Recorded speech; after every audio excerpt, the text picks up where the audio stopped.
My name is Mark. This is Zen Talk. In this presentation, I'd like to give a critical view of Zen. There's a popular term going around right now called MythVision.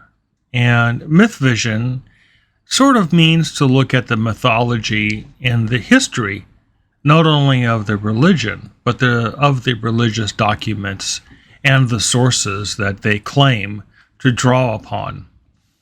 Now, within Buddhism and Zen, we also have to look at the myths behind the stories and the teachings that bring us Buddhism and Zen, but we also have to look at where did these sutras and shastas and suttas and Zen Master stories, where did these come from? And how did they get to us? And what is the history of them? Now, these are questions that many Buddhist disciples do not ask.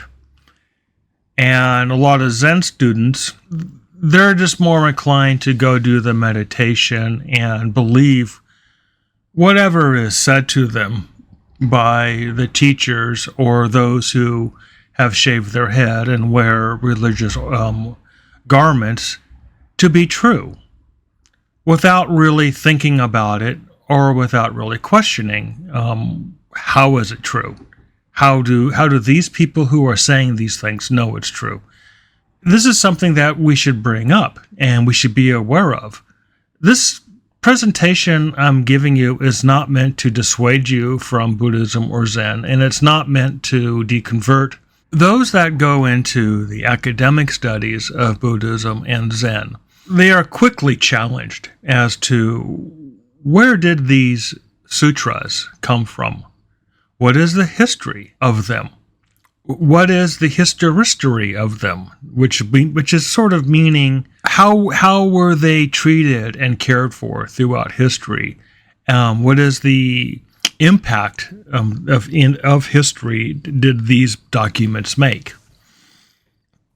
So we need to look at these in a very careful manner. And those that are in the academic colleges and even the seminaries for Buddhism, they pretty much know that Buddhism is not a perfect religion. It has just as many problems and flaws as all the other religions have. These are, like I said, to only bring these to your awareness that, yes, there are issues with the sources and the origins of the religious documents that we have in Buddhism. There's a question as to the integrity of the documents. Which ones have been altered and tinkered with? Which ones have additions added to them? And then which ones have been deleted or redacted? Or which pieces of them? And of course, like in all religions, there is a number of fakes and apocryphalia that just litters the religious scene. And this becomes quite something to have to wade through, as into, are the sutras that we have, are they truly, what are they and where did they come from? And what is their history? So not only do we have to look at the history of the sutras and where they've been politically and regionally, but now we also have to look at the translations. Are they complete and are they accurate? How much bias of the translator is in the translations? Or what is the political agenda of those paying the translator for the translations? These are very interesting questions that one has to look at, and also one has to understand that the translator may not be your friend. They may not be a friend of Buddhism. There are several instances of Christian translations of Buddhist sutras which have quite a Christian slant to them. So we also need to look at the importance of the documents and the basis of the Buddhist belief and the teachings of Zen. what is their role, what is their weight, and what would happen if these documents did not exist or were found to be fake. So first, let's just have a quick talk about the sutras. And in this particular presentation, I'm mostly going to focus on the Mahayana sutras. That is only because there are issues, and there's been a number of other videos that have gone through the issues and problems of the Pali Suttas, which is known as Theravada.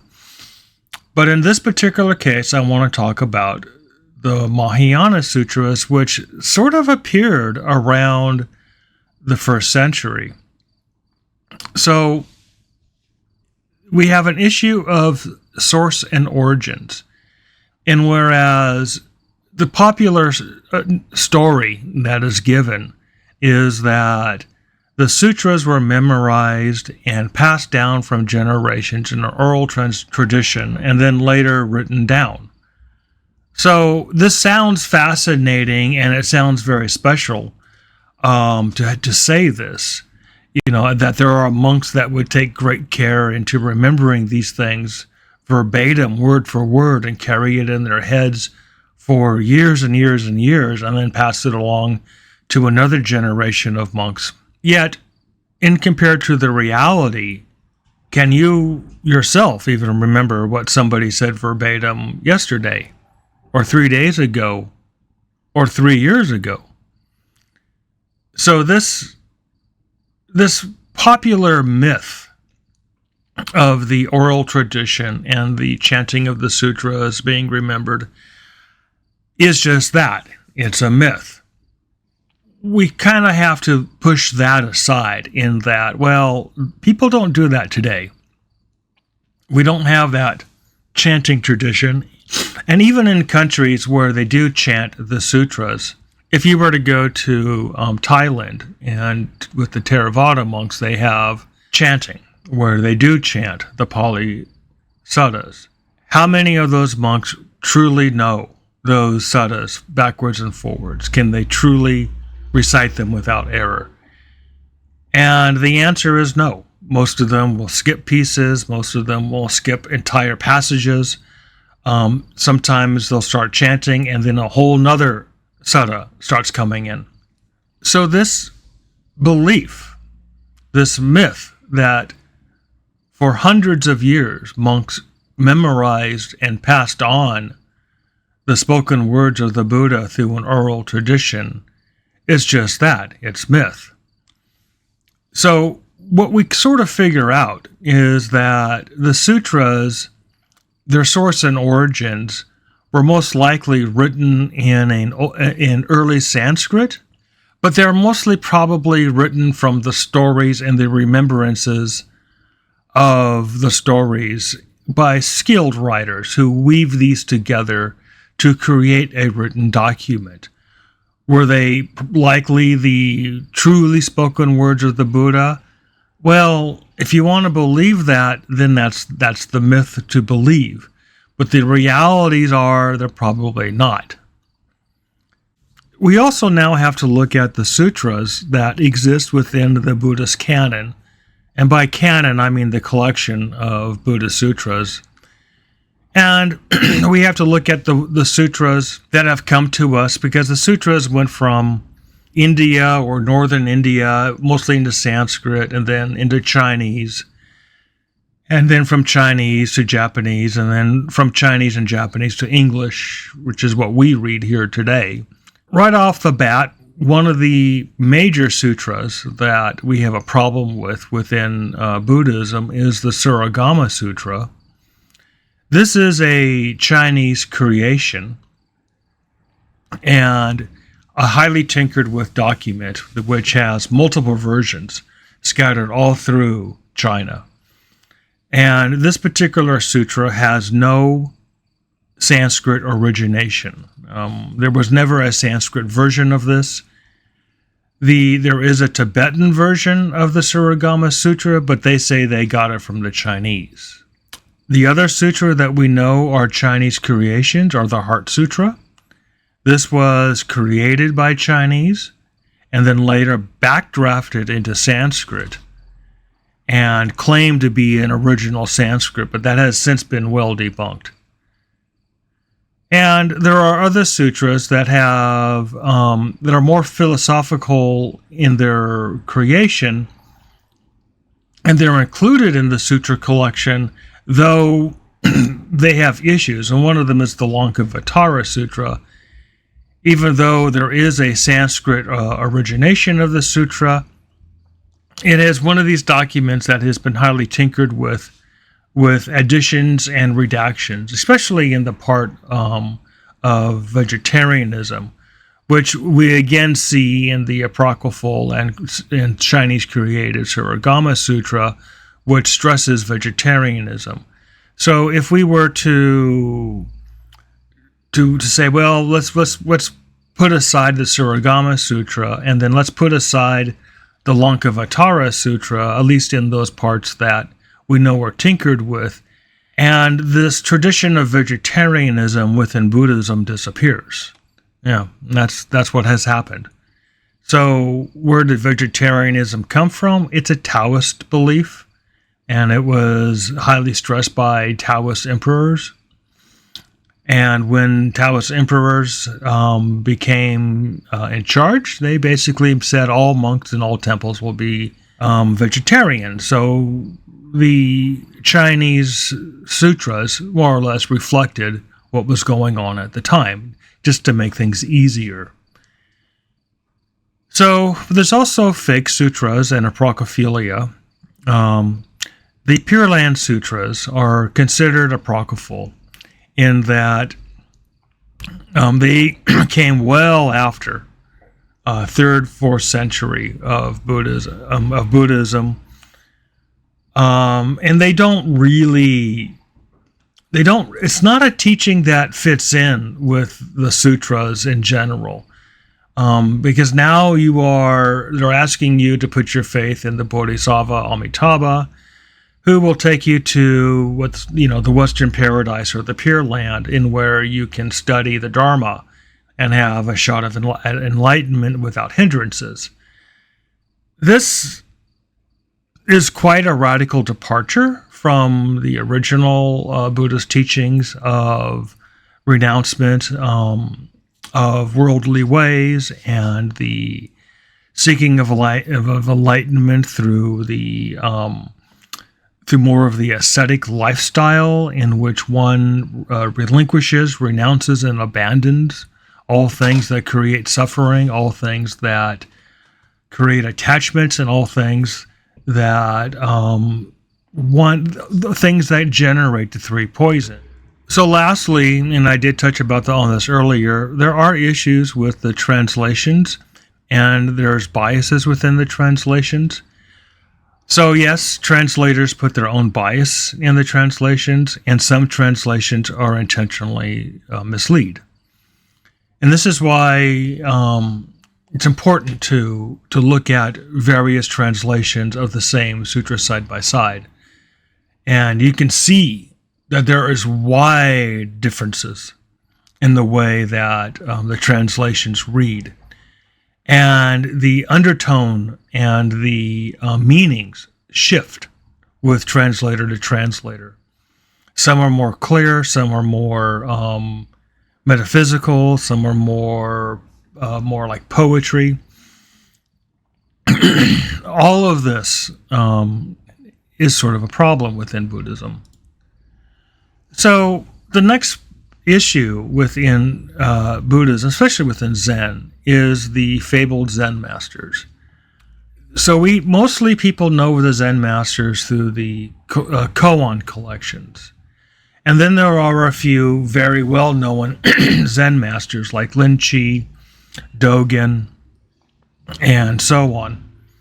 So let's talk about some of the more mythical aspects of the Zen Masters, which is probably, some people know about these things, they just don't talk about them. So many of the Zen Masters are mythical creations. Lin Chi, or known as Rinzai in Japanese, is a likely fictional or a composite of many other people. Hu Nang is also a semi-fictional character based upon a story. So there probably was a sixth patriarch called Hu Nang, but I would say his story is probably fictional. The Platform Sutra, which is really a collection of sayings and remembrances of Hu Nang, was collected 100 years after his death. So this would be like going to, if somebody just now was going to be writing a biography on Mark Twain, who lived in the early 1920s, and riverboat life, to now, 100 years after the fact, to go back and try to collect the stories and the sayings, what would be left? Well, there won't be much. And this is something that a lot of people don't know. A lot of people have this assumption that people were, like, there were scribes following around the Zen Masters, and that was totally not true.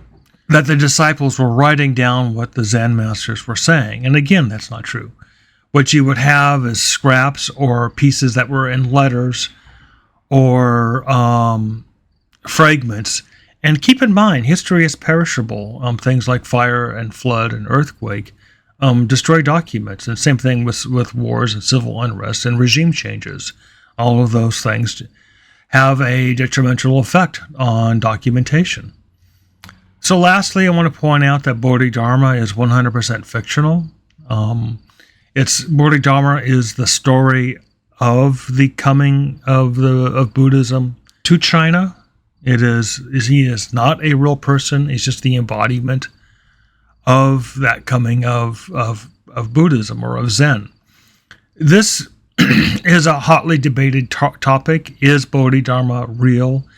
And there are academics who will go after this, and the consensus is that Bodhidharma is probably not a real person, as in there was not a person ever called Bodhidharma. There may have been an immigrant who was under a different name, who was very influential within Buddhism, and possibly somebody who did meet with the Yellow Emperor to talk about Buddhism, but it's more than likely it's several people, a composite character.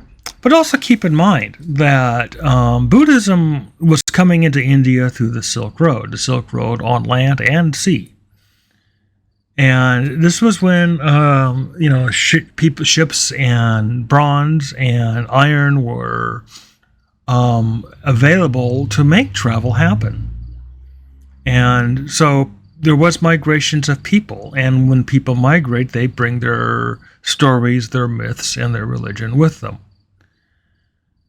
So this is something that is likely it's like a cartoon or a comic book embodiment of that story. And you could almost say the same thing with the rest of the Zen Masters, is that it is very unlikely that any one Zen Master is who we think they are. A lot of times these can be composites of many people. These can also be issues where stories and antics were attributed to certain Zen monks, in which they never did those things. So this is all done for what reason? Well, for storytelling. Because keep in mind that before TV and radio and the internet, people would just gather together around fires or in halls or just benches and start swapping stories. And there's nothing like a story twice told, and stories get more and more embellished. Think of the movie called Big Fish. If you haven't seen the movie, I would highly recommend to go watch the movie. It's free. You can probably find it on one of these streaming platforms. But you can see how a shred of a story or a fact gets greatly embellished and then added to, as in where the reality of it was quite something else, quite different. So there's also some issues with the koan collections. Many of them are problematic. The Blue Cliff record was reconstituted by a 14th century layman, mostly based upon remembrances and scraps of text. So, again, this is one of these. It existed. They claim it existed. Then they claim it was destroyed, and then it was recreated by a layman. The Book of Serenity was originally destroyed or lost, and then recovered some 100 years later through the same processes, through remembrances and scraps and pieces. So, what does this really mean? It means that these books were probably just fiction, and that they were written to sound like Zen. They were written by people who probably thought they should be Zen masters because they could come up with all these witty ideas and witty koans. This is kind of a problem, and it's also let's put koans. A good koan will stick around for hundreds of years. I think everybody knows that. But sometimes koans are regional. Sometimes they're in different languages or different dialects. So putting them in a book and claiming that they're from this, famous monastery or famous Zen master, even though they're not, helps make sales and helps get it out there. And so there are other koan collections from unknown sources. We don't know where they came from. So this is one of the issues with the many koan collections that are out there. So let's go talk about a little bit more in recent history, the 12th century Zen monk Dogen in Japan. Dogen in the West has kind of become a savior. He's at the savior status within the Western Zen Buddhist communities. And most of the organizations really put heavy emphasis on his teachings or his view of enlightenment, or at least what they interpret it to be. But there's a lot of problems with Dogen. So for the first one is the only surviving version of Dogen's writing is an 1811 compilation, and in Japanese. There is no original Dogen writings. And the second one is the fascicle called Bendoa, which is a likely fake. And it was claimed to be found in a Kyoto temple around the early 1600s. And this is a problem. So, because Bendoa doesn't read like the other Dogen writings, and it puts a lot of emphasis on Zazen, and where Dogen didn't put that in his earlier writings. There are also other writings about Dogen. Like there's this whole book called The Sayings of Zen Master Dogen, which is 100% apocryphal. It was made up well after the fact. So these are issues with Dogen that we have to understand. And there's the same thing with some of the other early Zen masters, especially the more famous ones, is that the stories that are told about them are likely more mythical than truth or fact. So while I'm talking about Zen, I might as well talk about the Zen lineages. The lineages is this idea that there is a successorship, that Buddha twirled the flower to Makapasha and basically said something like, "You have my mind." So the claim is that started the Zen tradition, and it goes through the Indian masters, and then into the Chinese masters, and then into the Japanese masters, and then into the Western Zen masters. Though this is something that has become a problem, because Buddha left no successor. This is 100% agreed upon by all sects, even the Chinese and the Tibetans and the Theravadas all agree on this. So if there's no successor, then what are these lineages? Well, the Chinese created the lineages, this line of succession to the Buddha, because nobody knew that there was no successor. And this was more or less to impress upon the authority of local people, of a patriarchy, a lineage of mind to mind, that it is a true, chain, a true link all the way back to the Buddha. And why would you do this? Well, it becomes an article of faith and belief that these teachings are true, that somebody's just not making this up. They're not taking a piece of paper and just writing down stuff and then saying, look, a new teaching of Buddha. There was that, and it's also possibly a way to keep temple control and powers within a certain cabal or within a certain elite, and thus prevents an emperor or prevents a region or prefecture from coming in and appointing their son or their brother as the head of the temples.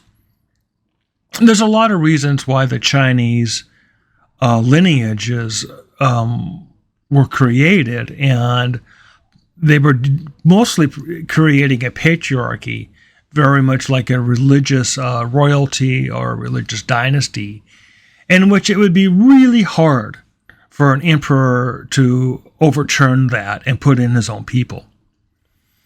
So the lineages in Japan were linked to the Chinese lineages in some ways, though later during what they call the Meiji Restoration, and where in the 1860s, the Japanese emperor literally outlawed Buddhism, the lineages in Japan became families. So one of the edicts of the emperor was that all monks must marry and produce an heir. And that has been the tradition to today, is that Japanese temples are held within a family, and the blood genetic heir of is the heir and is the new Zen master when the old Zen master passes on. And if the heir is a female, then she marries somebody who her father picks, and he will be the new heir.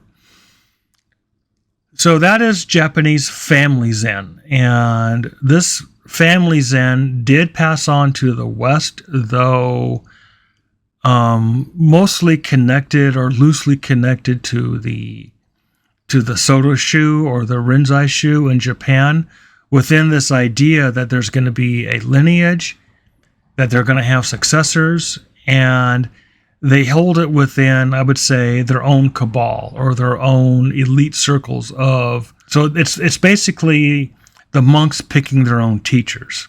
They're not going to let an outsiders do this, and they're definitely not going to let some sort of board of trustees do this like you would see with a normal church. Now, lastly, Soto and Rinzai lineage the lineages are broken. There's issues with Dogen in that it's likely that he made up receiving the lineage from Rujing. There's issues with Hakuin in that he never received Shiho, which means he was never transmitted. So there were significant problems. You can go Google. It's called Soto Zen's Dirty Little Secret. If you Google that, you will see the very details of why the lineage is broken and how, and that Dogen knew it was broken. When he went to China, he knew that the lineages were broken. But it's interesting when you read Dogen's works, because he actually makes quite the case that one's merit is enough to be considered a lineage holder. Because if you read his stuff knowing that the lineage is broken, and Dogen knowing that it's broken, and then you see how he works around that, you can now clearly understand how he claims to have the lineage in where he was never, it was never bestowed onto him by Rujing, as he claims. And he doesn't really claim it because he actually came back from Japan, and they asked him, well, Dogen, what did you bring? And he said, I came empty-handed. But then later he kind of claims he claims the transmission. So this is one of those, he's telling you it is a merit-based transmission, not one that was bestowed onto him by the Chinese.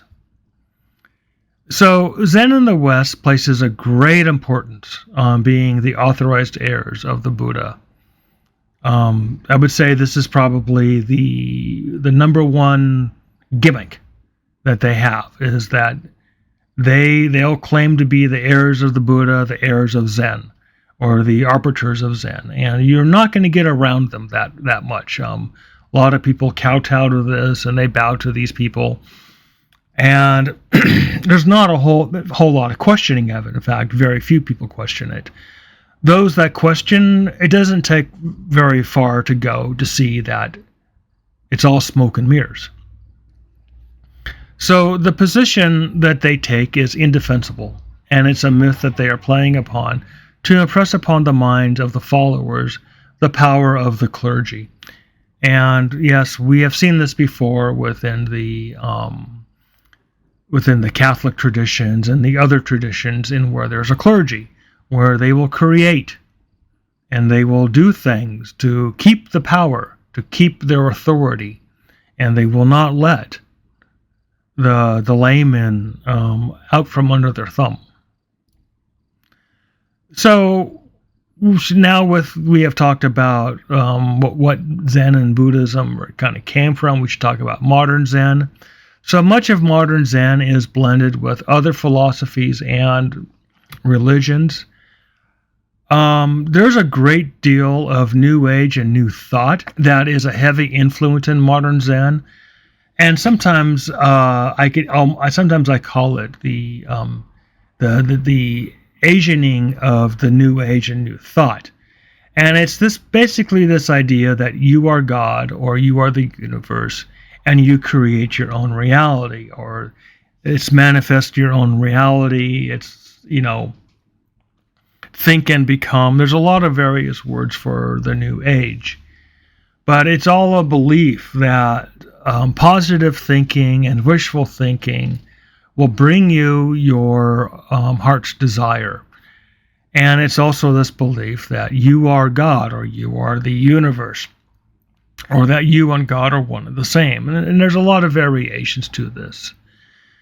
You're not going to find this at all taught in the Sutras, and it's not something that Buddhism ever taught, but it's definitely within modern Zen.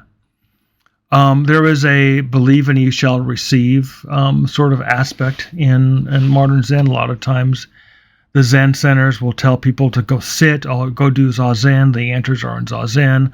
Everything will come to you in Zazen. There is a heavy emphasis put on the Zazen as all the answers. But really what it comes down to, it's a belief. So if you believe it, then you see it. And it's one of those things where it's like, well, if I believe the sky is pink, then wouldn't I see a pink sky? Or if I believe that Zazen has all the answers, then if I sit Zazen, I have all the answers. Well, it's kind of circular there.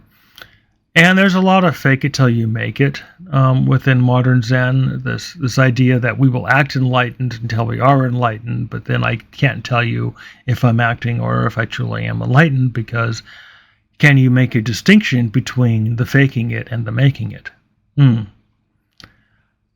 Noahide. Noahide is the Mosaic laws of Moses. And a lot of Zen teachers teach towards Noahide law. These are found in like I said, in the laws of Judaism and Moses. Some people call these the 10 Commandments, not the later version, but the early version. And you can go Google Noahide on your own, and you can see what I'm talking about. And they look an awful lot like the precepts. So a lot of modern Zen pushes the kind of a Noahide view, or just believing and following Noahide. They don't call it Noahide; they call it the precepts. And lastly, there is an incredible amount of Marxism and communism within the Zen and the Dharma centers, which kind of puzzling. You don't see that in the Tibetan centers because their culture has been persecuted by the communists, but you do see it in the Western Zen centers, and where there's no gods and no religion. A lot of them will tell you flat out that Zen is non-theistic, that there's no gods, and they'll tell you that Zen is not a religion. So no religion and no God. They will tell you that there's no difference between men and women. Okay?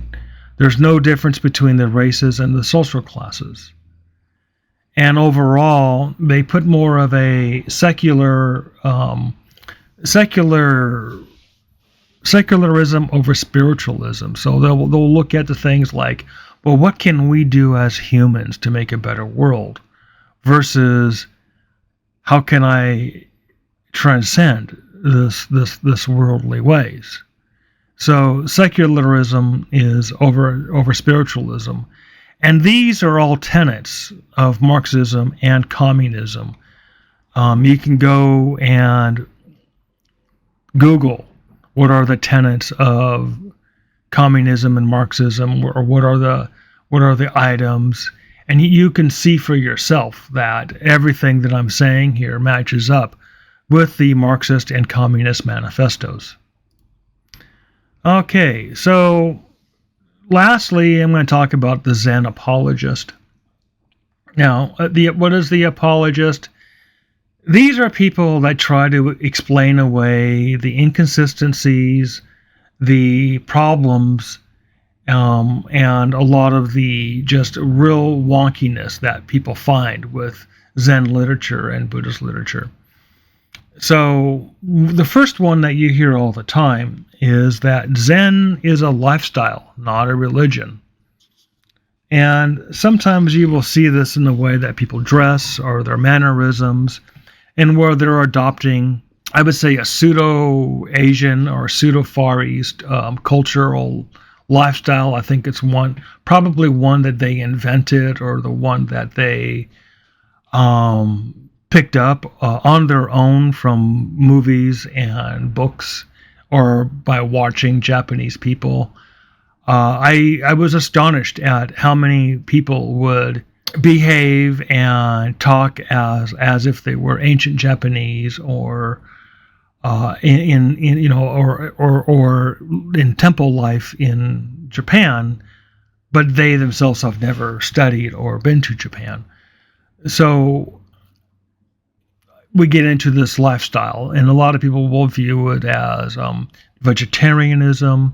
They will view it as a very meek and modest lifestyle, and it kind of gets a little bit into the purity culture, or the purity cults that we've seen in the West, and where one is to live a very simple and pure life, not engaging in vices or not engaging in so-called sins, and one is to live this lifestyle.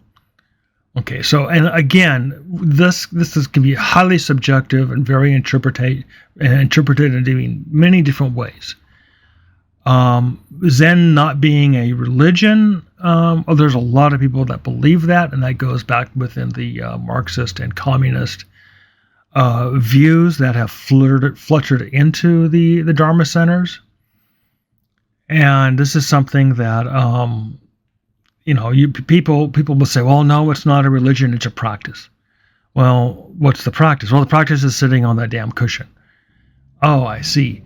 And so if the practice is sitting on the cushion and it's not a religion, then we're getting back into the lifestyle. Or we're getting into somebody who doesn't really know what the hell they're doing. And so I haven't figured that out.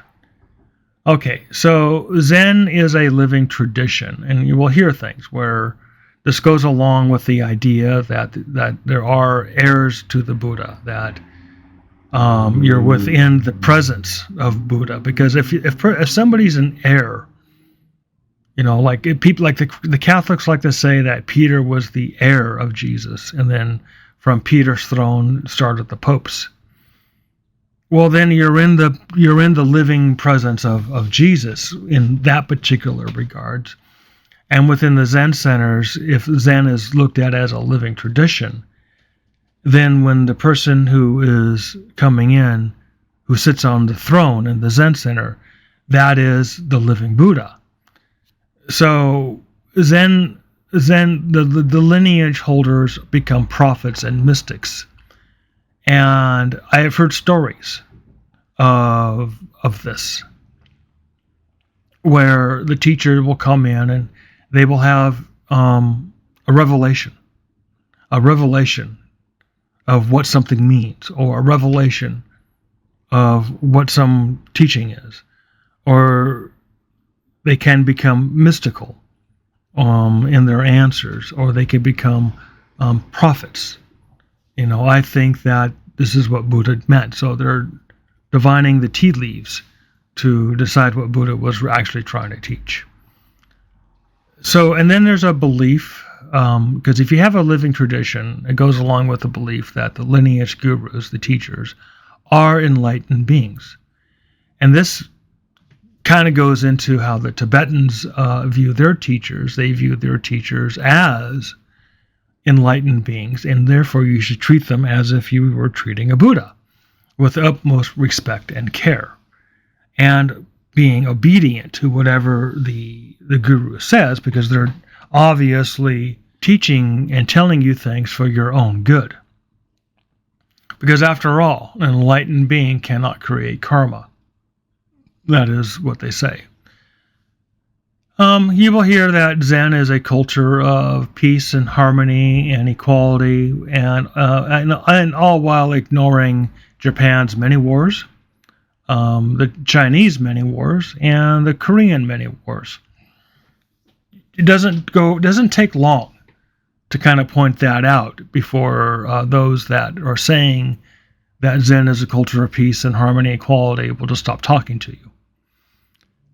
The lastly is that Zen has nothing to do with Buddhism, or that Zen is Taoism, or that Zen is the Zen Masters, or that Zen is Japanese culture. Again, you get into the apologist, who will say many things, and a lot of times when you try to point out historical inconsistencies in where clearly assertions are made upon a black hole of any facts or any truth. And a lot of times the apologist will just try to push you into not looking at the history and not looking at what is clearly evident by looking at the Zen scriptures, and to try to get you looking at something else, like the living tradition or the teachers or common ideas and common sayings within the current Zen culture. Okay, so I'll give you some of my conclusions here. Zen and Buddhism on the West only survives upon ignorance. You could say this about any religion. There's a popular saying, which is the best way to deconvert a Christian is to get them to read the Bible, which it's true. A lot of people who read the Bible, who are Christians and really read it, they're going to wonder what's going on, because it's what they're reading in the Bible and what their Sunday pastor and minister says are two different things. And it can be the same thing with Buddhism, that those that actually read the Sutras and actually read the Zen books for themselves start to realize that the Zen teachers and the Zen centers, they're totally doing their own thing. And it's filled with New Ageism, New Thought, and a lot of culty organizations and culty people and culty teachers who are just running these cults of power for themselves. And yeah, there's a lot of cults out there that call themselves Zen groups or Zen centers or Dharma centers. It doesn't take too long to figure that out. You go visit them, things don't look right, and you ask a few tough questions, and you're pretty much shunned. And that's how you know you found a cult. Students who question sources and integrity of the teachings always find problems. Again, it's when they try to deflect you to not look at the problems, you know you're onto something. Modern politics and fads easily influence the Western teachers. So whatever the current fad or trend or political trend is, you're going to probably see the Zen Center engaged in it. This is something that is done mostly to be hip and trendy. And I think it's a way that Zen centers use to attract people to come in and to relate. So this is, like I said, I'm giving you more of a critical view of Zen and Buddhism that only scratches the surface. And I mean a small fingernail scratch of the deep lake of problems that Zen and Buddhism has. Those that wish to go into a more academic and scholarly pursuit of these issues, I encourage you. You will find what I have found, which is questions only bring more questions, and answers are hard to find. And what people claim as truth in history is just myth and wishfulness. So, was there a Buddha? I'm not going to say. I leave that for your own adventures to figure out. Is there a Buddhist metaphysics that leads to a Pure Land or an awakening? And I will just say yes. Is there what is enlightenment? Well, if you look at what is being taught, that enlightenment is right in front of you, that it's not somewhere else, then I would start there. And what is being a Buddha? Again, I would say look at the questions that I have brought up to you, and perhaps being a critical Buddhist may be more beneficial than harmful to you. So may your journey on the path of Buddhism be quite fruitful and adventurous. Please ask questions to your teachers and to those around you. The harder the question, the better. And don't be afraid to not believe. Don't be afraid to say that, hey, I think this is a bunch of hooey. Because more than likely it is. But again, a lot of these stories are myths. But myths carry messages. Some people say, oh, they carry the archetypal message. They carry a greater virtues, and they carry a very epic message. And to that I say, yes, they do. And that there is a teaching there within Buddhism to be found through all that myth that does have great importance and significance and can change your life. But I can't say how you shall find that. All I can say is that it's there.